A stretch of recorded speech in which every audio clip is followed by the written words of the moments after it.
Yung mga tao talagang di parehas.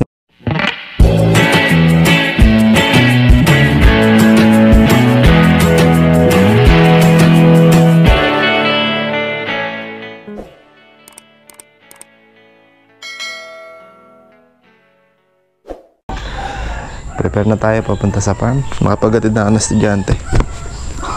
Ay, palusong na tayo. Hindi na tayo titingin ng ulam kasi may ulam pa kami dun mga kabady. Yung ulam nating native kahapon halos di man na paano dahil tatlo lang kaming kumain. Ay, nasa 2 kilo yung manok na. Ang laki eh.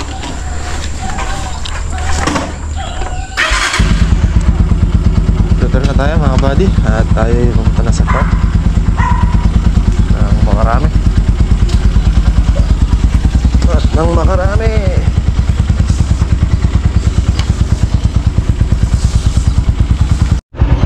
Let's go na mga kabady. Umulan na naman kagabi. Papasok ko lang, lalabas na naman ako mga kabady. Nandun na daw yung pula nung kalamansi. Pinakuya Rodel. Ano ba yan? Wala pa naman.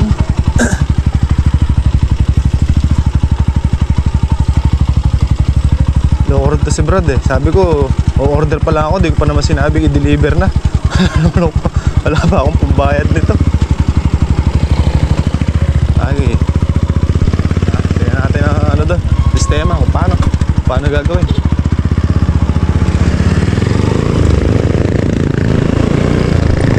Wala pa akong pambayad.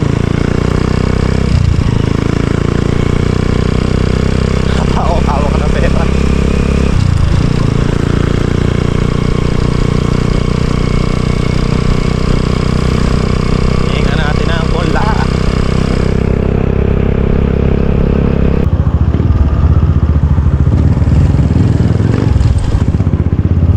Yan, di ka tumabisyal.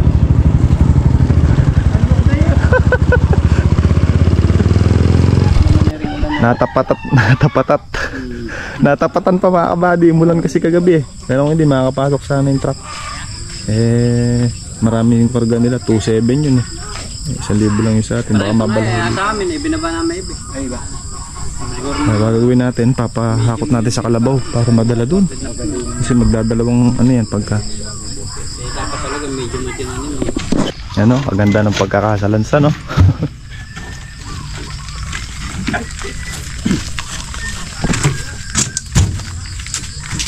Agad na agad yung ganito. Ang ganyan sila, ano yan, galing yan sa Batangas. Diyan din galing yung pula natin doon sa Larapan. Ayan o, crap. Dito. Ito, kalamandarin. Kalamandarin. Kaya yung tutubong galing na sanga dyan, yun yung tinatawag na bulugan. O yung pag inamoy may masangsangang amoy. Yung galing dito. Ito. Gaya nito. Gaya nito, ito bulugan to. Ito yung galing dito sa kalamandarin. Inamoy mo to, iba yung amoy kumpara dito.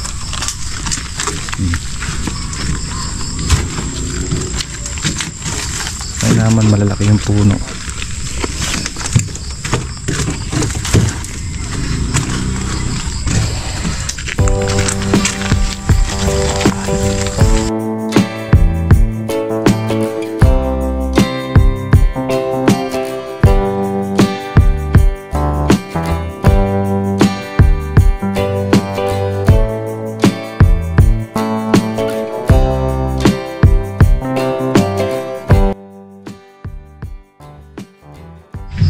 Mga buddy, 600 na to.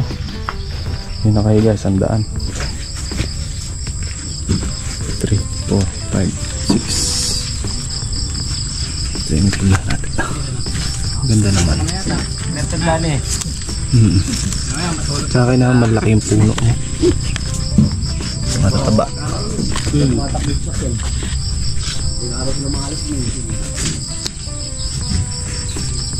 Kailangan ito maitanim na agad para hindi makuha manilaw dyan. Ito mga buddy, papahakot pa natin ito doon sa ano, kariton, ta-transfer doon. Hindi kaya inantok. Katulungan na ito, halta niya. Ewan ko dyan. Ewan ka na ba? Sandig mo dyan sa, yun, nakakanamo mo. Yan sinasabi ko nila boy. Kamukha na nga na yan, kuya. Kumakain kanina sa truck. Yan, ta-transfer sa kalabaw, kariton. Ngayon muna natin nga. Oo. Tulong muna kayo. Oo nga nga eh. Sikaw muna. Sikaw mo na yung kalabaw mong bulok. Isa dito sa taas, may tiga kamada. Dito ka sa taas. Pinapaya mo ka. Pero dito ka sa taas. Tiga sa lansan niya. Magaling yan eh. Sa truck yan eh. Oo nga po. Oo, sa truck.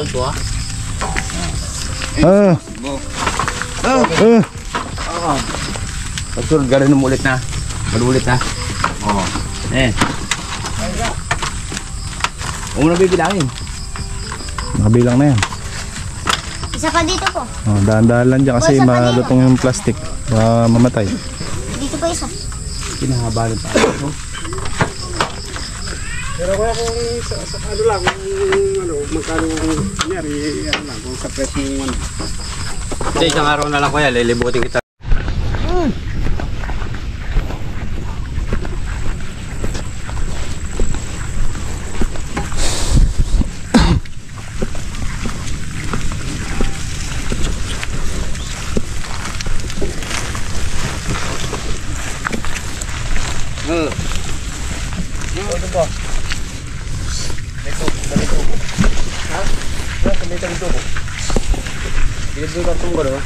Gilid mo ron, para sa gilid ng pilati.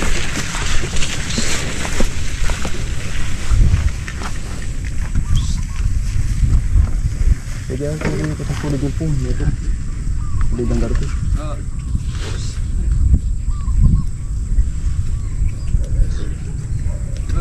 Nag-break ko rin lang sa'yo. Nababa na dyan. Tatanim na rin. Balik Lucky Farm na tayo mga kabady.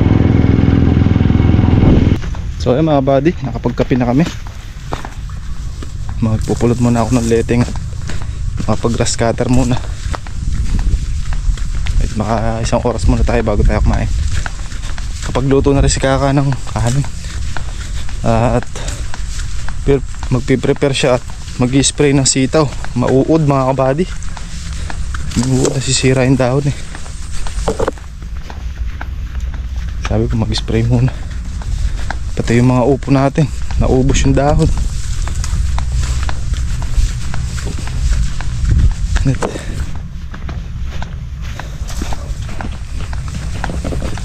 Oh, kain tayo mga kabady. Doon na tayo ni Kera dun. Selfie. Na Jay. Kaya pa, hinihintay nga. Hinihintay na ka daw. Para dire-diretso na. Kahit natin. Sinasabi sa'yo Brad eh.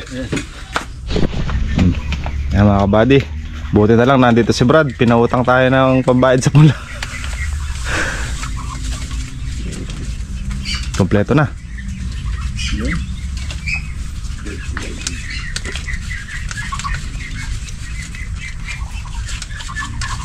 Napagkakasya yan. Mama Jay. Wala na, taob na eh. Taob na yung bangka. Oh. Puno laman dyan yun.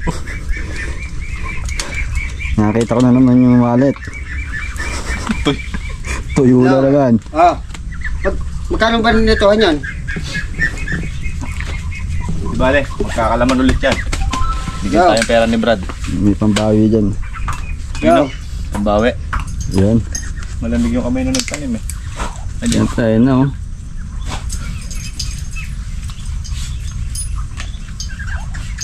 Kapit ang gumapang yan.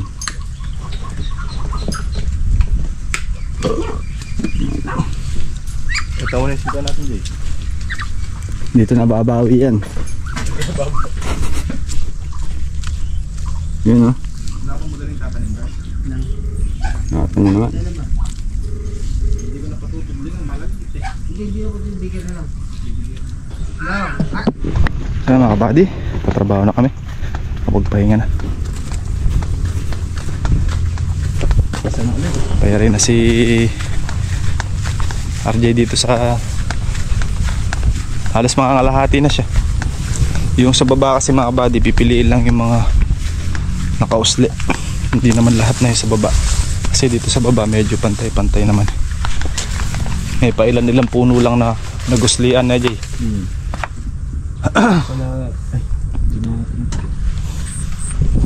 Itong area na to mula dito hanggang doon sa taas.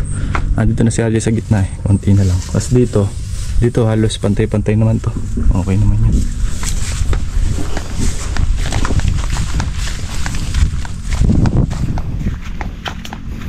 Pipiliin na lang yung ibang puno na medyo tumore. Yung mga nanangkad. Makikita nyo rin resulta nito mga kabady after mga ilang linggo or buwan. Tapos na yun eh. Dito ka na eh. Kagaya nito oh. Mapapasin nyo ito mga kabady ninyo. Oh, yun sa taas. Ang huling cut kasi niyan ito dito. Ayun yung huling cut niya. Tapos kakatay ulit dito. Tumangkad. Kailangan bumuka sa ibaba eh. Kailangan na maging bilog niya parang ganito. Makapal sa ilalim. Bang maalsa dito. Hindi puro doon. Magandang tinitingnan pagka ano lang, yung medyo pandakil lang na mabilog. Pagka ganito, pangit tinitingnan eh. Dito sa gitna papunta naman doon sa dulo sa may puwitan sa may bana dito. Ayan, katamtaman to. Pipiliin lang yung mga ganyan no. Gaya nito isa na to. Ayan. Kakat lang doon. Tapos pipiliin lang. Konti lang yung mga bali. Possible mga 2 araw din siguro dito. Tapos na yari na.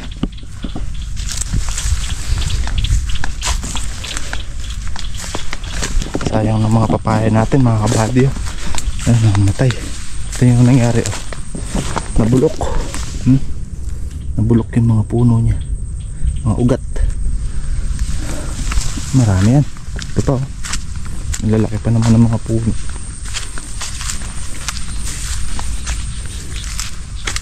So ako, nandito na ako banda ng grass cutter. Ito, dito. May gitna ako sa kalahati. Sinasabayan ko pa kasing tinatanggal yung mga pinagtulusan natin ng kamatis para mailabas na rin dito. Para walang sagabal dito pag nag-i-spray tayo. Tapos tinatabi ko pa yung mga puno ng papaya na tumumba. Dahil tatamaan ng grass cutter. Ito yung mga tulos natin ng kamatis. Oh. Natanggal ko pa. Okay, tira na tayo. Itong pang proning natin na ito mga kabady, mainam din.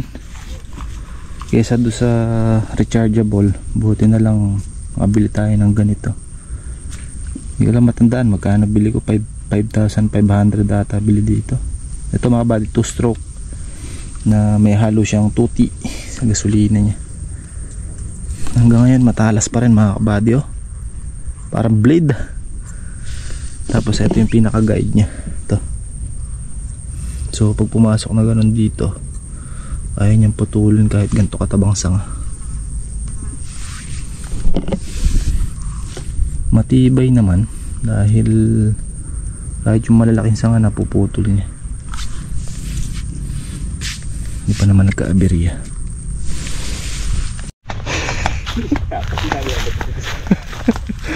Awad yung dadalawa na kami ni Kaka. Tapos na siya dun.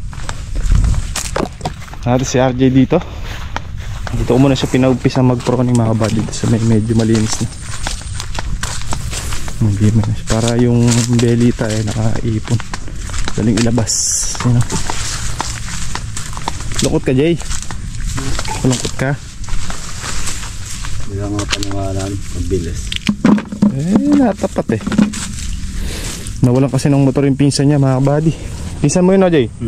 Sino ba? Makmak. Ang masakit, hiniram lang yung motor. Nawala dyan sa labasan.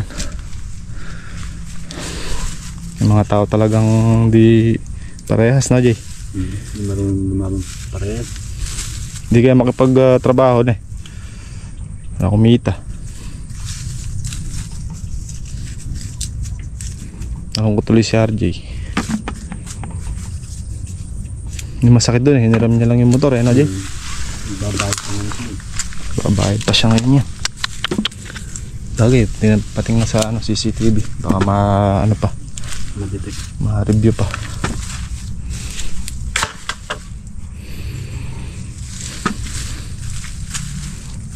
Inukuha yung mga bunga. Sayang eh. Jay! Anong ginawa mo kay Kuya Rodel? Bumigay na si Kuya Rodel, tingnan mo.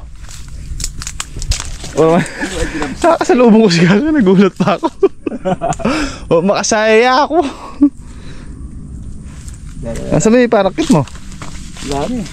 Hanap. Gawa ko rin warak-warak eh. Ibe talaga rin. Robot. Dati lagay ni RJ yung tumbler ko. Ano mo na tubig? Anong tayo yung tumbler ko? Yun.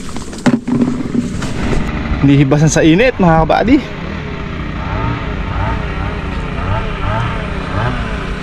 Silong muna mga kabady. Pahinga muna. Ngayon si Kuya Rodel naman ang bibira. Baka si Kuya Rodel at kumuha ng tubig sa kubo.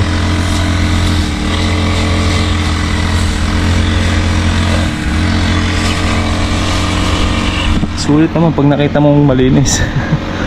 Sulit ang pagod. Oh. Diba?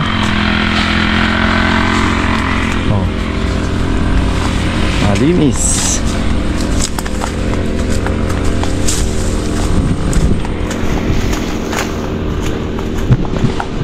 After nating maisara yung trabaho na to mga buddy, pahinga muna tayo kahit 2 araw. Rest day muna, rest day. Tayong lahat. Si Kaka. Si Ardy ah. Yay! Hinga muna. Lalo ka seryoso.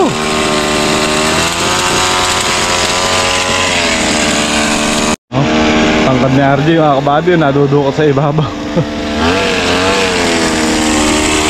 Tangkad si Ardy, 5'11" daw height niya eh. Haba pa ng galamay. Ah, wadi, mula na. Buta na naman kami ng ulan. Pero maliwanag naman, Neka. Oh. Ano yan, David? Maliwanag. Nadaan lang yan. Ah, wadi. Gusto yung bumakbak. Kaburak. Kaburak na rin.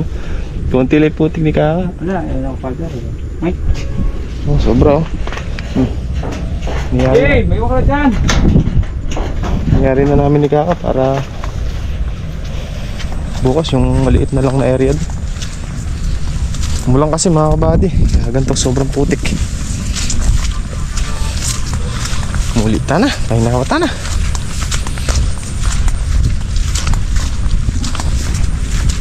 Kalambot din ah.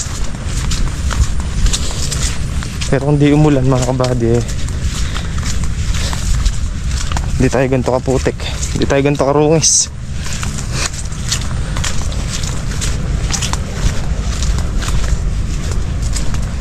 Bukas na tayo ng umaga pupunta doon sa kabila. Ibigay yung bayad ng karyada ng Kalabaw. So yung pula na yun mga kabady, dapat mga bandang katapusan pa sana i-deliver eh. Sumigi to si Brad eh, dagdagan mo ka ako yung pera ko. Sinabi ko naman kasi order mo pala ako, hindi ko man na sinabing i-deliver mo na. May deliver din dito sa Kabanatuan kaya nasabay na. So okay naman at nagawa na ng paraan.